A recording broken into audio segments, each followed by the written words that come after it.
Bienvenue dans le podcast Nouvelle Conscience.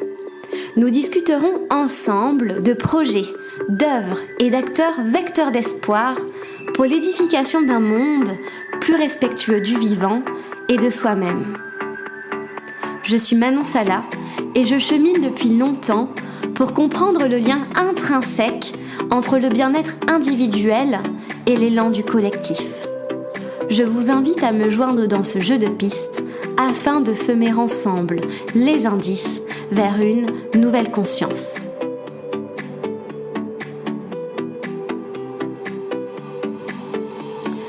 Aujourd'hui, je reçois Victoria Guillaumont au micro de Nouvelle Conscience. Victoria Guillaumont est l'auteure du livre « Ce qu'on n'apprend pas à l'école », publié aux éditions Kiwi. Ce livre s'adresse à sa génération, les millennials, et s'inscrit dans le sillage de son podcast Nouvel Œil. Victoria part chaque semaine à la rencontre de personnalités de tout âge et de tout univers, unies par un même point commun, celui d'oser et de croire en ses rêves. Elle partage aussi cette philosophie de vie à l'occasion de conférences, notamment dans les écoles. Aujourd'hui, c'est moi qui pars à la rencontre de Victoria et qui réfléchis avec elle aux moyens dont nous disposons, tous et toutes à notre niveau, quel que soit notre milieu social, pour créer ensemble une nouvelle conscience. Aussi, n'hésitez pas à consulter le site internet du podcast nouvelleconsciencepodcast.com. Chaque mois, je vous propose de vous écrire une newsletter dans laquelle je vous fournirai des ressources, des idées de livres, des idées de conférences autour de la notion de conscience écologique et conscience planétaire. Cette lettre sera également l'occasion de connaître les coulisses du podcast. Alors, n'hésitez pas à vous inscrire en m'écrivant en message privé ou en remplissant le formulaire sur le site internet. Très bonne écoute! Bonjour Victoria. Salut Manon, comment ça va? Je vais très bien et toi? Mais ça va. C'est une période un peu compliquée, comme je te disais tout à l'heure en ce moment, parce que il y a la pleine lune là qui fait chavirer pas mal de choses, mais c'est bénéfique. Ouais. Mais on en parlait, tu me disais qu'elle durait 72 heures, enfin que ses effets pouvaient perdurer pendant à peu près 72 heures, quelques jours après. Donc, on va attendre encore quelques temps peut-être avant de retrouver la tranquillité, la stabilité d'avant. Ouais, ça bouscule pas mal de trucs là, mais bon, c'est qu'il faut. Ouais, ça fait un bon nettoyage pour repartir sur de bonnes bases et peut-être éliminer l'ancien qui n'est plus nécessaire. Donc, Exactement, c'est ça, t'as tout compris. Ouais. D'accord. Bon, Victoria, je suis ravie de t'avoir parmi nous aujourd'hui. Merci d'être là. Moi aussi, je suis très heureuse d'être avec toi. T'as un petit rayon de soleil, trop mignon. Tu fais que sourire depuis tout à l'heure. Ah ouais? Trop contente d'être. Je m'en rends pas compte. Merci beaucoup, ça me fait trop plaisir aussi. Donc, on va commencer par les questions. La première question concerne ton lien avec l'enfance, puisque donc tu proposes dans ton podcast une question qui revient à chaque fois, qui est celle du lien qu'entretenait l'intervenant ou l'intervenante avec son enfant du passé, ou du coup peut-être toujours avec son enfant intérieur. Pour toi, quelle est l'importance de se relier à son enfant du passé ou à son enfant, toujours présent, enfant intérieur, pour l'adulte qu'on est aujourd'hui? Pourquoi cette question? Parce que je pense que l'enfance, c'est l'insouciance, et en même temps, cette insouciance, c'est être dans le vrai, parce qu'on se met aucune barrière finalement. Et quand on est enfant, c'est profondément ce qu'on veut. Au fond de nous, on se pose pas toutes ces questions-là, on n'a pas cette pression sociale parce qu'on est insouciant. Et cette insouciance, on la perd en grandissant. Je trouve que c'est dommage parce que on n'arrive plus à être dans le moment présent. On n'arrive plus à être dans l'émerveillement parce qu'on va s'encombrer le cerveau de futilité finalement. Et quand tu as 7 ans, même plus jeune, hein, tu es pleinement dans le moment présent. Chaque petit détail, ça t'émerveille parce que tu le redécouvres, tu l'apprends en fait. Oui. Et en grandissant, on considère ça comme acquis et donc on n'y prête plus attention et je trouve que c'est dommage. Donc cette curiosité-là, cette aptitude qu'on a des tout petits à s'émerveiller du présent, à oser. On se pose pas de questions. Quand on a envie de faire quelque chose, on le fait. Et puis souvent on tombe ou on voit qu'on se fait crier dessus ou que ça marche pas. Donc on apprend. Mais en fait, on n'a pas peur de faire des erreurs quand on est petit. Ouais. Et toutes ces choses-là, il faudrait qu'on les garde en nous en grandissant, quoi. On devient frileux quand on grandit, c'est dommage. Ouais. Ouais, c'est vrai, une frilosité, une peur d'entreprendre, de prendre des risques, d'être jugé aussi. On se met des barrières. Parce qu'on est plus conscient de ce qui peut potentiellement se passer si on fait tel acte. Donc on se projette, on se met des barrières et donc on fait pas, on se limite. Mais c'est pas parce qu'on est conscient des potentiels risques qu'il faut pas y aller en fait. Au contraire, faut se dire, il pourra peut-être se passer ça, mais écoute, c'est pas grave, je tomberai, je me relèverai, il se passera autre chose derrière. Oui. Et comme tu dis, ces risques ne sont même pas certains, c'est des probabilités, des films qu'on peut imaginer, des scénarios qu'on a entendus, mais qui ne nous appartiennent pas finalement toujours. C'est ça, c'est des projections. Et tu sais, c'est drôle parce qu'on dit souvent qu'on s'assagit avec le temps. Mais en fait, je pense que l'état de sagesse, on l'a des tout petits et on le retrouve souvent quand on est très vieux. Et on compare souvent l'état de vieillesse à l'état d'enfance. Et en fait, entre ces deux états-là, donc l'état de adolescence, adulte, je pense pas qu'on soit précisément dans cette sagesse-là. Au contraire, quoi. On se perd peut-être un petit peu dans la vie et on retrouve notre état d'enfance à 80 ans, quoi.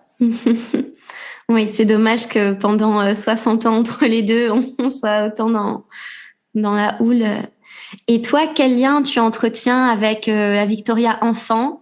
Et comment tu étais à cet âge, à 7 ou 8 ans? Et comment tu te lis à cette petite Victoria?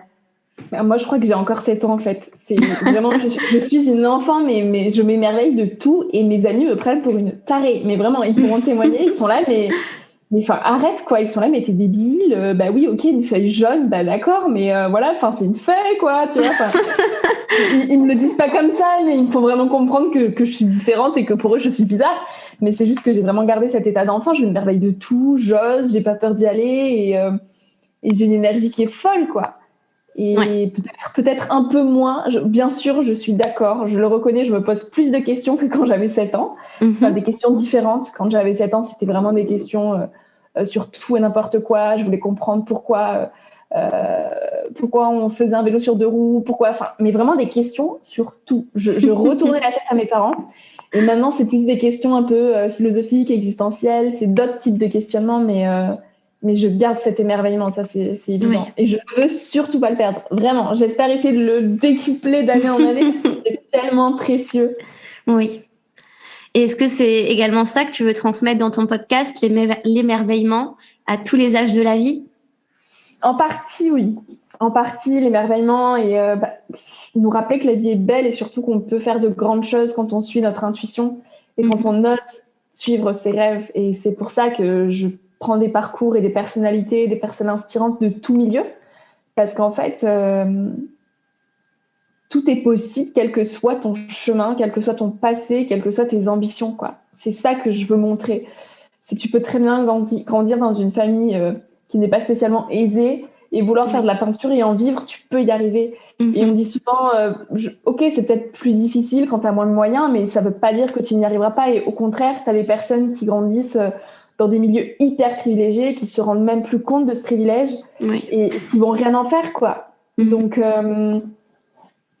je pense vraiment qu'en fonction de notre situation, on est tous capables d'avoir des cartes en main et de les redistribuer de la façon dont on le souhaite. Et c'est ça vraiment que je veux partager dans le podcast. Montrer qu'il y a du positif, qu'il y a des rêves qu'on peut réaliser et que la vie, elle est belle. Pas toujours, il y a aussi des hauts et des bas, c'est sûr. Mais au bout du compte, tout est magnifique. Oui. C'est aussi ce que tu transmets dans ton livre que tu as sorti en septembre dernier. Et si tu avais un conseil à donner, par exemple, quelle serait la première étape? Puisque, comme tu dis, voilà, l'intuition, la petite voix intérieure, ce sont des termes que tu emploies beaucoup. Voilà, tu y crois et on sent, tu le vibres aussi. Et quelle serait, selon toi, la première étape pour passer à l'action? Qu'est-ce que tu pourrais nous conseiller? Pour moi, vraiment, c'est le regard des autres qui nous limite beaucoup. En tout cas, pour mon cas particulier, ça a été ça. Le regard des autres a énormément joué sur la confiance que je pouvais m'apporter à moi-même et sur la limitation dans mes actes. Parce qu'en fait, je cherchais de la confiance, de l'approbation dans ce qu'allaient penser mes amis, mon entourage, etc.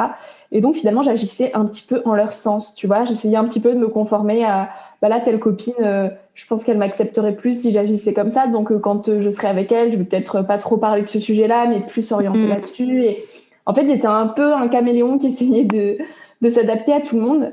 Et donc, en fait, ce que moi, je voulais profondément et ce qui m'animait, j'essayais peut-être de le gommer parce que je me disais, ça correspondra pas à leurs attentes. Et donc, je me limitais beaucoup. Donc, je prends mon cas particulier. Moi, c'était ça. C'était vraiment me limiter par rapport au regard des autres, de ce que j'allais de ce que j'allais partager sur les réseaux sociaux, de comment j'allais être reconnue, de comment j'allais être acceptée par les autres, la société, mes profs, etc. Et quand j'ai appris à me détacher de ce regard, que j'ai appris à me recentrer sur moi et sur ce que je voulais vraiment, c'est là que j'ai pu cultiver une réelle confiance, en fait. Parce que moi-même, je me rendais compte de ce que je réalisais, que moi-même, je sentais que je m'épanouissais. Et petit à petit, ça s'est construit.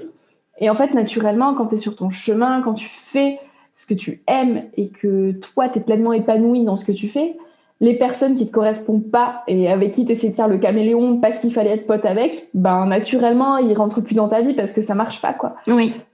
Et au contraire, tu as des personnes mais hyper bienveillantes qui te ressentent, qui vont arriver dans ta vie par je ne sais quelle rencontre et qui vont juste illuminer ta vie, quoi. Ouais. Donc, pour moi, c'est vraiment arriver à passer de cet état de détachement du regard des autres qui nous emprisonne vraiment beaucoup, je trouve. Mais c'est un long travail, parce que du coup, c'est une confiance personnelle qu'il faut se construire, c'est une intuition qu'il faut suivre et qu'on nous apprend pas à l'école justement à faire, quoi. Donc, c'est pas évident. Et tu dis dans ton livre que tout ce cheminement est passé par un long travail d'écriture où tu te levais plus tôt pour écrire, pour comprendre. Est-ce que pour toi, on a besoin d'un retour à soi pour faire un peu le point sur qui on est? Est-ce que ça doit passer par là, par un peu une phase de repli, tu vois, en dehors du monde social, de la société? Voilà, des moments à soi. Tu t'es bien renseignée, c'est drôle. Mais écoute, oui, alors, est-ce qu'on peut uniquement passer par ça? Je sais pas. En tout cas, moi, c'est vrai que ça a été hyper salvateur de juste prendre du temps pour moi, téléphone en mode avion, d'aller dans la nature et de juste me dire, là, t'as juste toi. Ferme les yeux, t'as juste toi. Qu'est-ce que tu veux, en fait? Enfin, tu penses plus à Michel, tu penses plus à Jacqueline, tu penses à personne. Toi, là, tu regardes les feuilles dans 5 ans, où est-ce que tu te vois? Qu'est-ce qui profondément t'anime, quoi? Et c'est des moments qui sont difficiles. Au début, j'avais du mal à les prendre parce que ça me faisait peur, en fait, de juste me retrouver face à ce vide un petit peu existentiel. C'était waouh, j'étais là, qu'est-ce que c'est que toutes ces questions? En fait, non, je préfère rester dans ma zone de confort, aller demander des conseils aux gens, aller faire ce qu'on me dit de faire et ça ira bien, t'inquiète, quoi. Alors qu'en fait, non, je me mentais un peu à moi-même, tu vois. Et vraiment le gros déclic, ça a été le Covid. Et je pense que pour beaucoup de monde, ça a été une période de repli, justement, où on s'est enfin posé pour se poser des questions sur ce qu'on voulait faire, sur pourquoi on faisait ce qu'on faisait et qu'est-ce qui finalement comptait vraiment, quoi. Et moi, pendant le Covid, j'ai arrêté de courir partout. Je me suis retrouvée chez mes parents à la campagne pendant 3-4 mois. Et en fait, j'avais beaucoup plus de temps pour la nature, de temps de vide. Et ce vide, j'essayais tout le temps de le combler avant. Dès que j'avais un moment de vide, pour moi, ça paraissait être une perte de temps. Je culpabilisais parce qu'on me faisait croire qu'il fallait tout le temps être productive. Et donc, j'étais là, si pendant une demi-heure, je fais rien, juste je suis sur mon lit, on va me dire que je suis feignante. Enfin, et donc, je comblais tout le temps ce vide. Et là, le Covid, ça m'a poussée à juste m'allonger et à me dire, OK, là, meuf, dans 1 an, t'as fini tes études. Donc, vraiment, qu'est-ce que tu veux, quoi? Et tu fais plein de projets, mais tu vas pas pouvoir tout faire. Enfin, au bout d'un moment, qu'est-ce qui t'animait plus? Et ça a été vraiment une période horrible. Je me suis sentie tellement seule. Je me suis dit, mais en fait, je sais pas quoi. Et j'avais commencé mon podcast, mais je sortais pas d'épisodes aussi régulièrement parce que j'étais sur d'autres projets, etc. Et là, je me suis dit, mais attends, ton podcast, c'est ce qui te plaît le plus. Pourquoi tu te prives de temps pour ne pas plus t'engager dans ce projet-là, le développer? Finalement, c'est ce qui te plaît, donc fais ça, quoi. D'accord. Et c'est à partir de là que, du coup, j'ai essayé d'autres projets qui finalement n'ont abouti à rien, mais qui m'ont certes beaucoup appris, mais voilà. Et que je me suis concentrée à fond sur Nouvel Oeil, que je me suis dit, le livre, je vais le publier, et que finalement, tout s'est dessiné, quoi. D'accord. Donc, pour moi, effectivement, le repli, c'est même pas du repli, c'est au contraire de l'ouverture à soi, je pense. Oui. Et un temps d'introspection. Oui, c'est vrai qu'on peut souvent dire c'est du repli, on s'enferme, alors qu'au contraire, on s'ouvre à notre monde intérieur et donc après, par ricochet, on s'ouvre au monde extérieur, quoi. Ouais, on va dire voilà, c'est un repli peut-être physique puisqu'on va voilà être littéralement peut-être si t'écris être plié comme ça en train d'écrire, mais au niveau oui énergétique, oui au niveau de notre lien à soi, c'est une ouverture exactement, non une ouverture à d'autres choses et on peut être très seul en étant entouré et on peut être profondément lié en étant seul aussi. Exactement, vraiment, ouais. Et ça change tout, ça change vraiment tout dans une vie, mais je suis d'accord que c'est pas une étape facile à franchir. Enfin, ça fait peur. Moi, ça m'a vraiment fait peur et c'est une des périodes, je pense, des plus grandes remises en question de ma vie, quoi. Avant, j'osais pas affronter ça et donc j'attendais, je me disais on verra bien demain. Et finalement, je restais dans mon petit confort à me dire les autres prendront la décision pour moi, quoi. C'était un petit peu ça dans le fond. Oui. Et maintenant, tu arrives à te créer ces bulles-là en dehors du confinement, alors que la vie a reprise avec toutes ces tentations et son rythme effréné. Après, ces bulles-là, je les ai plus ou moins toujours eues depuis mon enfance parce que, ayant grandi dans la nature, j'ai quand même un lien très fort avec cette nature et je m'en suis rendu compte. On en parlait avant d'enregistrer, mais je me suis rendu compte en arrivant en ville pour mes études qu'en fait, la nature, elle était juste primordiale dans mon équilibre et que je pouvais pas m'en détacher trop longtemps, quoi. Oui. Et quand je suis arrivée à Bordeaux, que finalement, je pouvais pas aller marcher dans la forêt tous les soirs, que j'étais un petit peu coincée entre quatre murs, je me suis dit, mais la chance, en fait, que j'ai eue depuis 18 ans de pouvoir grandir à même le sol, les pieds dans la terre, quoi. Ouais. Et donc, ce retour à la nature, il m'appelle. J'en ai besoin au moins une fois par semaine. Je vois là, j'ai passé 2 jours à Paris. Et Paris, c'est la frénésie fois 1 million. Juste 2 jours, j'avais besoin en rentrant d'aller marcher dans la forêt, quoi. Parce que c'est se reconnecter à ce qu'il y a de plus pur, en fait. Et on en est trop déconnecté dans nos quotidiens. C'est pour ça qu'on s'encombre de trop de futilité, qu'on se pose des questions qui n'ont pas lieu d'être, qu'on complique des choses qui sont simples. Parce qu'en fait, la simplicité même que peut-être une balade en nature, on ne sait plus la savourer et on prend plus ce temps-là. Oui. Et donc, en fait, ces petites bulles à moi dans la nature, je les ai toujours gardées depuis toute petite. Et j'en ai besoin. Et ouais, le week-end, la dernière en date, c'était vraiment dimanche après-midi. Il faisait super beau. Je crois qu'il faisait 25 degrés mi-octobre. Et moi, j'étais là avec quel cadeau. Enfin, c'est pas très normal, hein, mais oui. Bon. Je me suis dit quel cadeau quand même de pouvoir encore être en short et en t-shirt. Et j'ai pris une après-midi sans mon téléphone où je suis allée retrouver ma forêt. J'ai pris un stylo, un carnet et je me suis juste allongée dans la forêt. Mais j'étais tellement bien. Mais vraiment, et j'étais là, mais j'ai besoin de rien de plus en fait. Ouais. Et juste une après-midi, je suis rentrée tellement rechargée. J'étais là, ok, c'est bon. On est prêt pour aller à Paris là, c'est bon. Ouais, t'avais préparé ton bagage interne pour raconter la ville. D'accord. Et tu disais tout à l'heure que tu t'étais toujours posé beaucoup de questions, que tu t'en posais toujours aujourd'hui. Est-ce que tu as trouvé des réponses à ces questions? Est-ce qu'il y en a certaines qui n'ont pas encore de réponse, ou est-ce que tu cherches à les trouver, ou au final, est-ce qu'on peut juste accepter d'avoir des questions comme ça qui flottent sans chercher à aller au bout? Voilà, comment tu te lies aux réponses? Ouais, c'est vrai que depuis toute petite, j'ai un peu une manie compulsive de tout remettre en question, de chercher les pourquoi, des comment. Et en fait, les réponses, elles évoluent au fil des années, j'ai l'impression, et il n'y a pas vraiment de vérité immuable.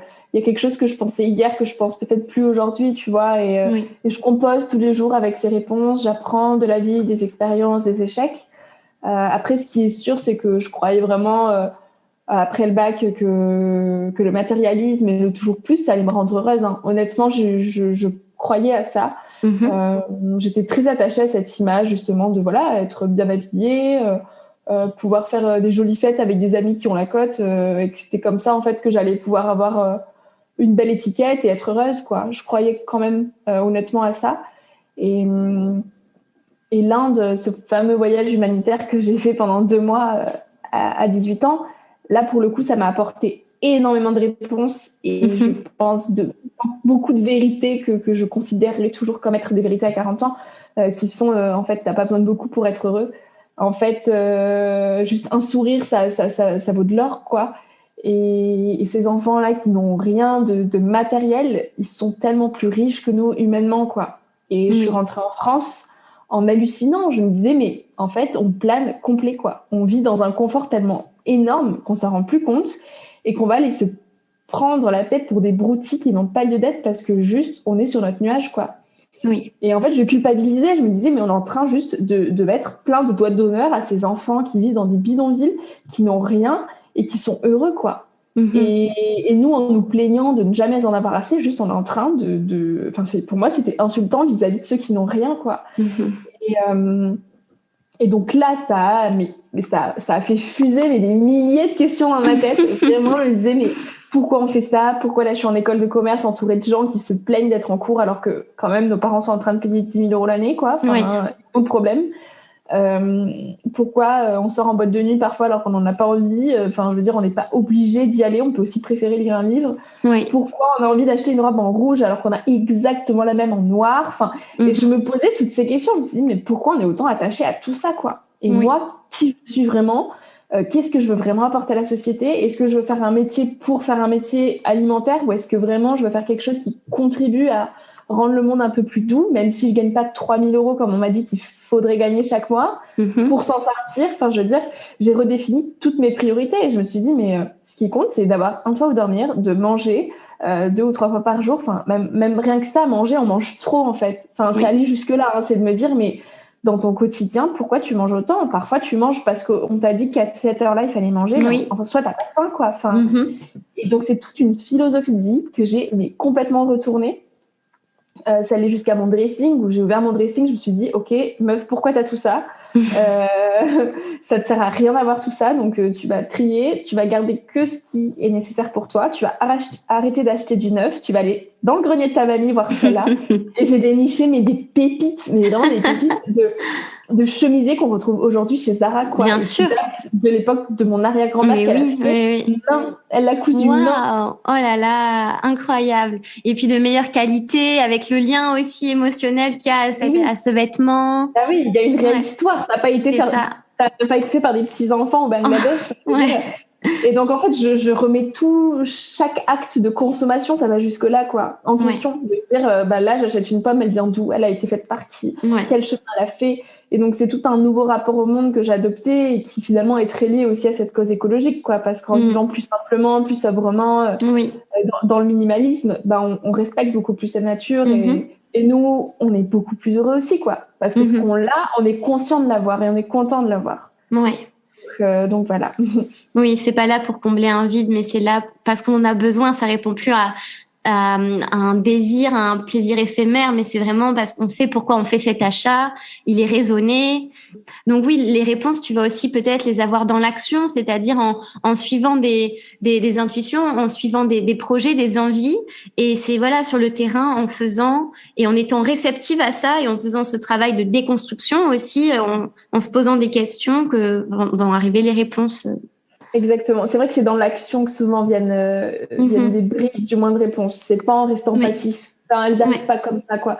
Il faut vraiment agir, tester, retomber, se relever, enfin être dans l'action, dans le mouvement, et c'est là qu'on apprend, qu'on teste et qu'on voit ce qui marche pas, et que donc on en tire des conclusions, quoi. Oui. Finalement, quand tu parlais de agir et tomber, se relever, ça me faisait penser au début de l'interview où tu parlais de l'enfance où on agit, on tombe beaucoup sans avoir peur de ça. Finalement, c'est peut-être revenir à une forme, comme tu disais tout à l'heure, d'insouciance puisqu'on va se lancer quoi qu'il arrive. Toi, j'imagine, avant de partir en Inde, peut-être que tu ne savais pas trop à quoi t'attendre, tu t'attendais pas à vivre ça, mais t'y allais.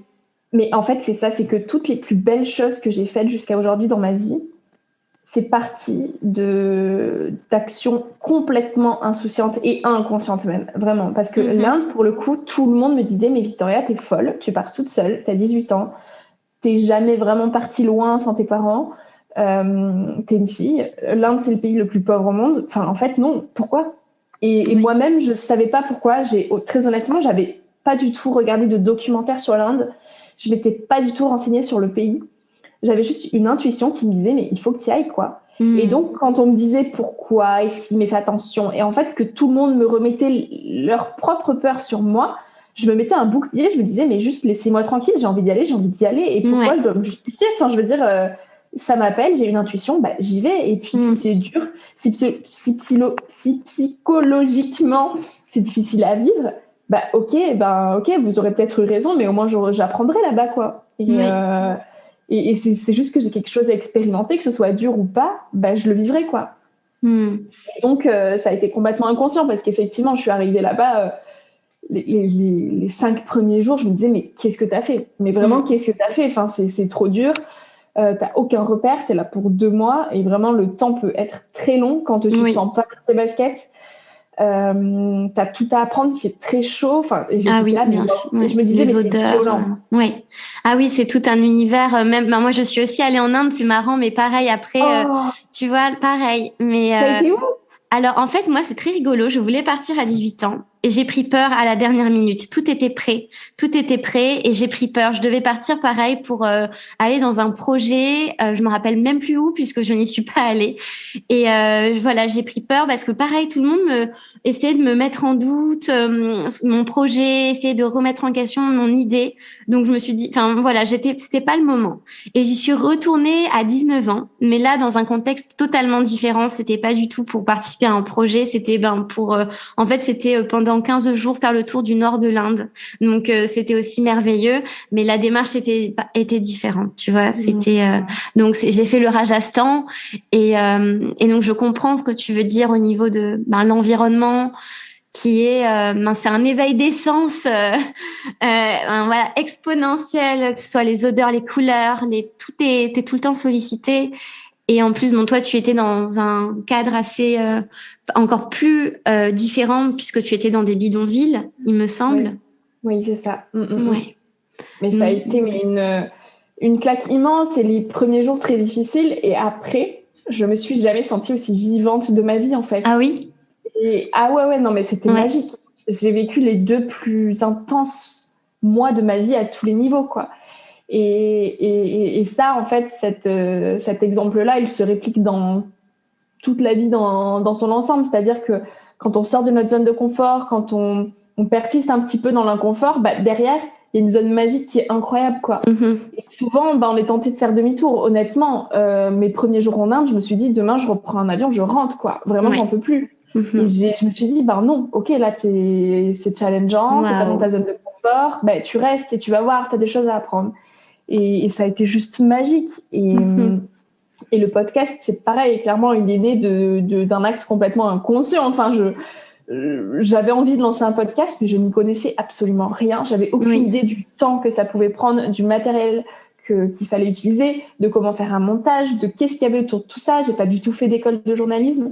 Et juste, j'avais une petite voix qui me disait, mais t'as envie de le créer, crée-le, quoi. T'attends quoi? Et pareil, autour de moi, mes parents, mon entourage, quoi, dans son ensemble, me disaient, mais tu fais déjà 1000 trucs, Victoria, au bout d'un moment, arrête, tu le feras quand tu auras 30 ans, que tu auras le temps. Et je me suis dit, à 30 ans, vous me direz la même chose, je ferai d'autres choses. Donc, j'aurai toujours une raison de ne pas avoir du temps. Donc, juste, go, quoi, et puis on verra. Et j'ai été complètement inconsciente parce que c'est un travail de ouf. Et si vraiment j'avais mis... si j'avais été consciente de tout ça avant de me lancer, je pense que je l'aurais pas fait parce que j'aurais pris peur, en fait, de me dire, mais c'est colossal, j'aurais jamais le temps, quoi. En fait, je savais pas, j'ai appris sur le tas et je trouve le temps court, quoi. Oui. Et est-ce que tu penses qu'il vaut mieux ne pas savoir, justement, avant de se lancer? Honnêtement, oui. Je pense qu'il vaut mieux pas savoir et vaut mieux l'apprendre en avançant, quoi. Oui. Parce que quand tu sais, tu te mets des œillères, tu t'accueilles pas l'expérience de la même façon, je pense. T'as peut-être des préjugés, tu te limites. Après, à juste mesure. Faut pas non plus partir les yeux fermés et se dire je connais rien, go, quoi. Enfin, il y a aussi un juste milieu, mais je veux dire, faut pas attendre que tout soit parfait, nickel, et connaître de A à Z tous les aboutissements de ce qui va se passer pour se lancer, quoi. Un jour, faut y aller. C'est clair. Et les choses se font, comme on disait tout à l'heure, dans l'action. Naturellement, ouais. Et donc aujourd'hui, Nouvel Oeil a 2 ans, c'est ça, il me semble. Voilà, depuis peu, il me semble, ou c'est 2 ans. En vrai, c'est le 24. En vrai, c'est le 24 octobre ou le 27. Le 24. Donc, D'accord. Dans 3 jours. Dans 3 jours, quoi. Enfin, bon, Wow. c'est mi-octobre. Ouais. D'accord. Bon, c'est un peu l'occasion de fêter les 2 ans du podcast. Alors, voilà, on est presque à la date du jour de lancement. Donc, je le disais, tu es à 73 épisodes publiés. Est-ce que dans tes interviews, tu as remarqué un message commun qui revenait à chaque fois, une constante, un élément que, voilà, tes intervenantes ont partagé comme, finalement une conclusion qui serait commune à tous les parcours. Honnêtement, c'est oser, n'ayez pas peur. C'est vraiment ça qui revient à chaque fois. Parce que toutes et tous, c'est des personnes qui, à un moment donné, auraient été tentées de dire non parce que c'était inconfortable et qui ont dit « Ok, j'ose, j'y vais, quoi, et on verra. » Ok. Et c'est pas grave. Et quoi qu'il se passe, ça sera pas grave. Et c'est là-dedans, dans cette philosophie de vie-là, qu'il s'est passé des choses incroyables et qu'ils se sont réalisés eux-mêmes, quoi. Et qu'ils ont pu avoir un impact sur la société. Donc pour moi, c'est vraiment ça, c'est oser, quoi. C'est le maître mot dans tout ce que tu veux entreprendre dans la vie. Ouais. Et c'est ce que tu fais aussi. Ça me fait penser à ton histoire aussi, finalement, puisque on en parlait il y a 2 minutes. Ouais. Le livre, c'est pareil, quoi. Enfin, le livre, honnêtement, mais j'étais complètement inconsciente du travail que ça pouvait être, d'à quel point c'était une jungle, le monde de l'édition, et qu'en fait, trouver une maison d'édition, c'était juste quasiment mission impossible. J'ai eu plus de 30 refus de maison d'édition. J'entendais tous les jours que j'étais trop jeune, que je planais complet pour espérer être publiée. Et en fait, voilà, quoi, tu vois. Enfin, je veux dire, j'ai juste osé. Je me suis dit, ok, j'ai 20 ans, justement, ça peut faire la diff. Donc, je vais tenter. Et puis, je vais prendre des refus, forcément. C'est pas grave, je renverrai à d'autres maisons et ça finira bien par marcher, quoi. Et moi, j'étais tellement convaincue du message que je voulais apporter au monde et de l'importance que pouvait avoir ce livre auprès de jeunes, que je me suis dit, mais d'une façon ou d'une autre, ce livre, il arrivera entre les mains de jeunes, parce que moi, j'aurais eu besoin de le lire, ce livre, quand j'avais 18 ans, 17 ans, 15 ans, et que j'étais complètement paumée, quoi. C'est vrai. Que je pensais que le bonheur, c'était le toujours plus, alors que j'étais dans un leurre total, quoi. Donc, voilà. Super, merci beaucoup Victoria. La dernière question du podcast est la suivante. Quelle est la signification pour toi de nouvelle conscience ? Qu'est-ce que ça veut dire ? Qu'est-ce que tu ressens quand tu le lis ? Nouvelle conscience, c'est justement être conscient de ce qui nous importe vraiment dans la vie, je dirais. Être conscient de ce qui nous entoure et de retrouver du plaisir et du goût dans des petits détails qui font tout et qu'on oublie aujourd'hui. Donc un lever de soleil, un oiseau qui chante, la pleine lune qui vient illuminer nos draps la nuit. C'est des petits détails, l'odeur d'un livre. Enfin, je veux dire, c'est plein de petites choses qui font tout le sel de la vie et pour lesquelles on prête plus d'attention parce qu'on est tellement dans nos quotidiens frénétiques que c'est plus important et qu'on prend plus le temps de les noter, quoi. C'est considéré, comme je disais tout à l'heure, pour nous c'est de l'acquis, donc en fait on fait plus gaffe. Sauf que avoir une nouvelle conscience, c'est justement être conscient de tout ce qu'on va faire, de chaque acte d'achat, comme je disais, de chacun de nos actes, que ce soit d'achat ou autre d'ailleurs, tout ce qu'on fait, le faire en conscience, quoi, de se dire là, je vais prendre mon téléphone, je vais aller sur Instagram, ok, je suis conscient de ce que je suis en train de faire. Pourquoi je le fais ? Est-ce que c'est pour juste aller scroller et voir des vies qui m'appartiennent pas, ou est-ce que c'est vraiment pour aller me nourrir et poster quelque chose qui ait de l'utilité et de l'impact pourquoi en fait. Donc nouvelle conscience, c'est mettre des pourquoi, encore une fois, se poser des questions sur ce qu'on fait. D'accord. Et des gratitudes aussi, j'ai l'impression de remercier en fait ce que la vie nous offre. Exactement, c'est ça. C'est vraiment d'être reconnaissant de tout ce qu'on peut avoir, quoi. Super, merci beaucoup. Mais merci à toi, Manon, trop chouette. Et vous pouvez retrouver du coup Victoria sur son compte Instagram, sur toutes les plateformes d'écoute, en achetant son livre, bien évidemment, Ce qu'on n'apprend pas à l'école, publié aux éditions Kiwi. Et puis dans toutes tes interventions à la radio, puisque tu es passée sur France Bleu, sur Radio Notre-Dame. Est-ce que j'oublie notre radio sur laquelle... Oui. Là, j'en ai fait pas mal. Je les aurais même pas en tête. Il y a eu plusieurs radios locales. Là, prochainement, il y en a une qui va sortir sur RZN Radio de Super. Bordeaux. Honnêtement, il y en a eu plusieurs. Oui, plus des articles aussi dans la presse. Mais voilà, sur ton compte Instagram, tu relais tout très bien. Donc, si vous voulez en connaître plus sur Victoria, vous savez où la trouver.